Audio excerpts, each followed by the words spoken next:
Before humans ever fought each other over land or gold, or who took the last good spear, they were fighting something a lot bigger, and a lot furrier. Welcome to the very first war in human history. Spoiler, we weren't fighting other humans, we were fighting bears.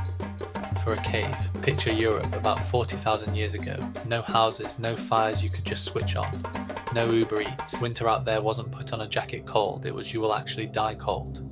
So early humans needed one thing more than almost anything else: shelter. And the best shelter around wasn't a house, it was a cave. Problem is, humans weren't the only ones who'd figured that out. Caves across Ice Age Europe were already occupied by the cave bear. And no, that's not a cute nickname, these things were enormous. Bigger than a modern grizzly, built like a furry tank, and not remotely interested in sharing. So you've got two species, both desperate for the same real estate, and neither one is in the mood to compromise. That's your setup. Here's where it gets genuinely wild. This isn't just a fun theory. We have actual evidence.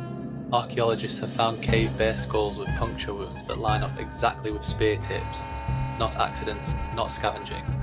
These are strike marks, which means at some point some very brave or very desperate human looked at an animal roughly the size of a small car and thought, yeah, I can take him. But it goes deeper than just fighting. In caves like Chauvet and Regordu in France, archaeologists found cave bear bones arranged deliberately, skulls placed just so, not randomly scattered, positioned, which suggests something we don't usually associate with cavemen: ritual, respect, maybe even fear turned into reverence. Think about that for a second. These early humans weren't just killing an obstacle and moving on, they were marking the moment, treating the bear like it mattered, like beating it or surviving it was something worth remembering. So imagine the actual standoff, a human, freezing, exhausted, staring into a dark cave mouth.